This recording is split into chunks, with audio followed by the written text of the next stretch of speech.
जहां अंता उपचुनाव के रण को लेकर के बड़ी अपडेट है। अंता उपचुनाव में आरएलडी अपना प्रत्याशी उतारेगी, इसे लेकर के ये बड़ी जानकारी। आरएलडी अपना प्रत्याशी उतारेगी अंता उपचुनाव को लेकर के सबसे बड़ी अपडेट है, जहां प्रदेश अध्यक्ष जोगेंद्र सिंह अवाना का बयान सामने आया। कहा कि कार्यकर्ताओं की डिमांड पर एक पैनल भेजा जा रहा है, राष्ट्रीय अध्यक्ष जयंत चौधरी अंतिम फैसला करेंगे। ये बड़ी खबर है इस वक्त की अंता उपचुनाव को लेकर के, जहां अंता उपचुनाव के रण को लेकर के ये बड़ी जानकारी। और इस वक्त हमारे सहयोगी दीपक पुरी फोन लाइन पर जुड़ चुके हैं। दीपक, क्या कुछ जानकारी मिल रही है? देखिए, अंता उपचुनाव मामले को लेकर के जो आरएलडी के प्रदेश अध्यक्ष हैं जोगेंद्र अवाना, उनका एक बड़ा बयान सामने आया है। उन्होंने कहा है कि कार्यकर्ताओं की डिमांड है कि अंता उपचुनाव में आरएलडी का कैंडिडेट उतारा जाए, और उसी डिमांड को देखते हुए जो पैनल है वो भेजा जा रहा है। लेकिन उन्होंने ये कहा कि अंतिम जो निर्णय है वो राष्ट्रीय अध्यक्ष जयंत चौधरी करेंगे कि चुनाव में किसको उतारना है या किसी को कैंडिडेट खड़ा करना है या नहीं करना, निर्णय उनका रहेगा। लेकिन उनकी तरफ से जो पैनल है वो भेजा जा रहा है, और उनका ये भी कहना है कि अंता उपचुनाव में कार्यकर्ताओं की भारी डिमांड है कि इस बार आरएलडी भी वहां पर अपना जो प्रदर्शन है वो दिखाए, और इसी की डिमांड पर जो पैनल है वो भेजा जा रहा है। जी बिल्कुल दीपक, चुनाव इससे दिलचस्प हो जाएगा, क्योंकि पहले ही नरेश मीणा निर्दलीय के तौर पर ताल ठोक रहे हैं बीजेपी कांग्रेस, और अब आरएलडी भी इसमें कूद रही है। तो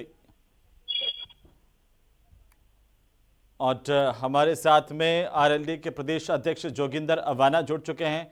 अवाना जी, स्वागत है आपका न्यूज 18 राजस्थान पर। हेलो। हाँ जोगिंदर जी, आप सुन रहे हैं? जोगिंदर जी, आपको मेरी आवाज आ रही है सर?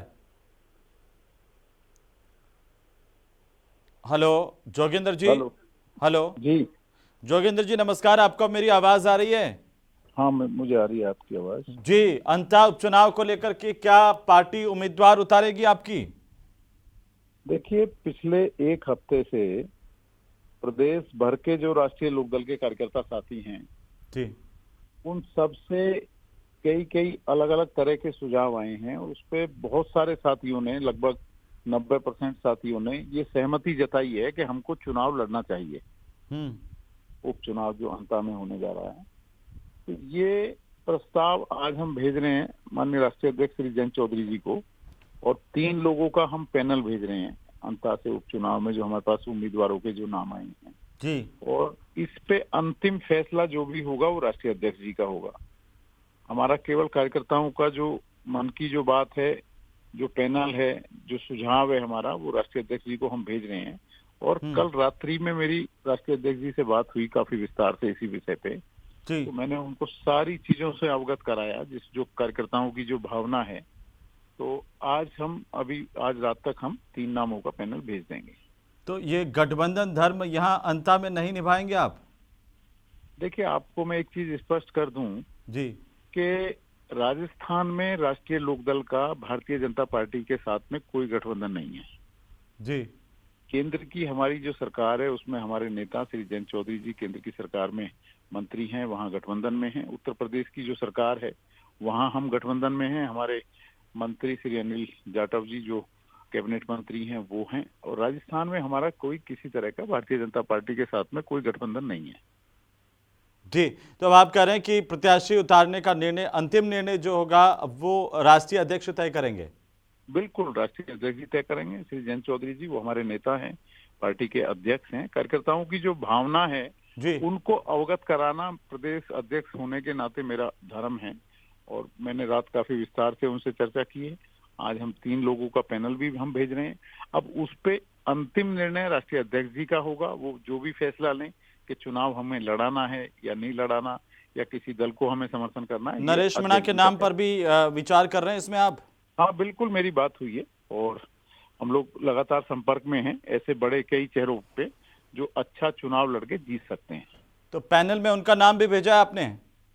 अब ये देखिए अंदर की बात है, अभी हम भेज दें, अभी रात तक हम भेजेंगे तो हम। ठीक है जोगिंदर जी, बहुत शुक्रिया हमारे साथ जुड़ने के लिए और बड़ी जानकारी हमारे साथ साझा करने के लिए बहुत शुक्रिया।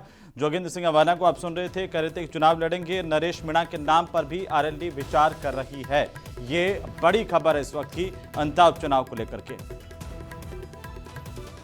और इसी बीच राजधानी जयपुर से बड़ी खबर मिल रही है, जहां राजस्थान हाई कोर्ट से नीट छात्र को राहत मिली है। बड़ी जानकारी इस वक्त की राजधानी जयपुर से, राजस्थान हाई कोर्ट से नीट छात्रों को राहत मिली है। अगली काउंसलिंग में शामिल किए जाने के निर्देश दिए गए हैं। नरेंद्र महिला वर्सेस राज्य सरकार मामले में अहम फैसला कोर्ट का आया है। नीट यूजी छात्र को फीस जमा कराने में देर हो गई थी और इसके चलते छात्र का एडमिशन जो है वो रद्द कर दिया गया था। अब जस्टिस समीर जैन ने याचिका पर महत्वपूर्ण फैसला दिया। काफ परामर्श बोर्ड का 5 लाख की सुरक्षा राशि जब्त करना अवैध है।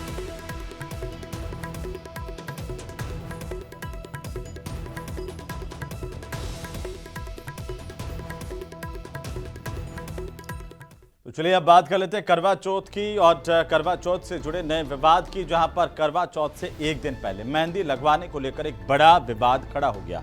दरअसल संत समाज और क्रांति सेना ने मुस्लिम युवकों से मेहंदी लगवाने का विरोध कर दिया है।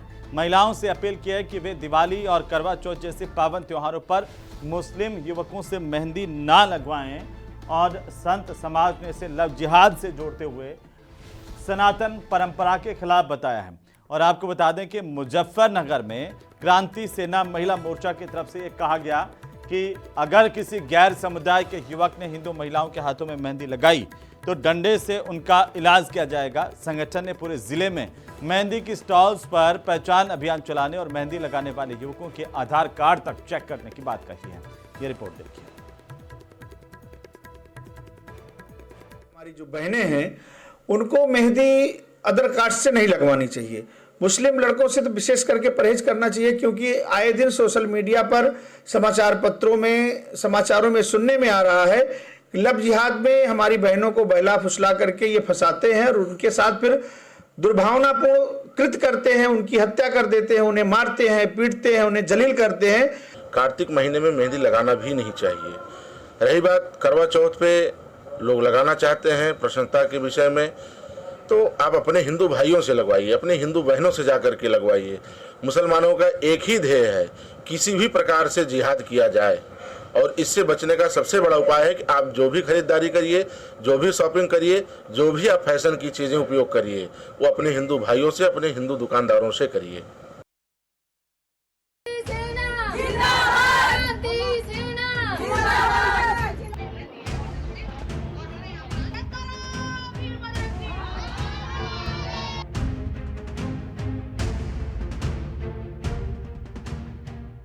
इस साल करवा चौथ कल यानी कि शुक्रवार को मनाया जाएगा।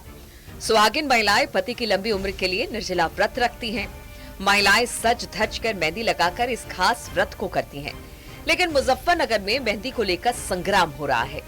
मुजफ्फरनगर में हिंदू संगठन की महिलाओं ने एक मीटिंग कर चेतावनी दी है कि करवा चौथ पर गैर धर्म के लोगों से मेहंदी ना लगवाएं। अगर ऐसा पाया गया तो हिंदू संगठन की महिलाएं लठ से इलाज करेंगी। क्रांति सेना की महिलाएं लठों का पूजन करती नजर आई। लठ पूजन हमने इसलिए किया है कि देखिए कुछ जिहादी लड़के लव जिहाद का वो फैला रहे हैं। वहाँ पर हमारे जो कैंप लग रहे हैं वहाँ पर जो है कुछ मुस्लिम समुदाय के लड़के हमारी हिंदू महिलाओं को मेहंदी लगाते हैं, लव जिहाद फैलाते हैं। लव जिहाद को खत्म करने के लिए हमने ये लठ पूजन किया है कि अगर हमें कोई भी वहाँ पर मौके पर ऐसा कोई मिल गया गैर समुदाय का लड़का, हम उसका वहीं लठों से इलाज कर देंगे। क्रांति सेना की महिलाएं जिले में घूम घूम कर उन गैर समुदाय के युवकों की तलाश करने का काम करेंगी जो करवा चौथ पर हिंदू महिलाओं के हाथों में मेहंदी लगाने का काम करते हैं। क्रांति सेना का मानना है कि करवा चौथ पर हिंदू बहन बेटियों के हाथों में मेहंदी लगाकर गैर समुदाय के युवक मेहंदी जिहाद के नाम पर लव जिहाद फैलाते हैं।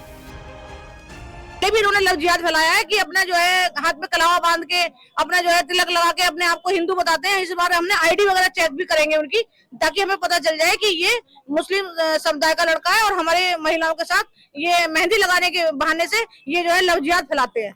कितनी टीम रहेगी आप लोगों की बाजार में और किस तरह से आप इसका इलाज करोगे? 10-10 महिलाओं की हमारी टीम रहेगी, जेंट्स भी रहेंगे उसमें, बिट्टू सिखेड़ा जिलाध्यक्ष के साथ, और हम उनका इलाज लठों से वही मौके पे ही करेंगे। क्रांति सेना का कहना है कि इस दौरान कोई गैर समुदाय का युवक उनके हाथ चढ़ गया तो वो उसे अपने स्टाइल में लठों से सबक सिखाने का काम करेगी। इनका कहना है कि इस बार हम मेहंदी लगा रहे लोगों की आईडी चेक करेंगे ताकि उनकी हमें सच्चाई पता चल सके। Bureau report, news 18।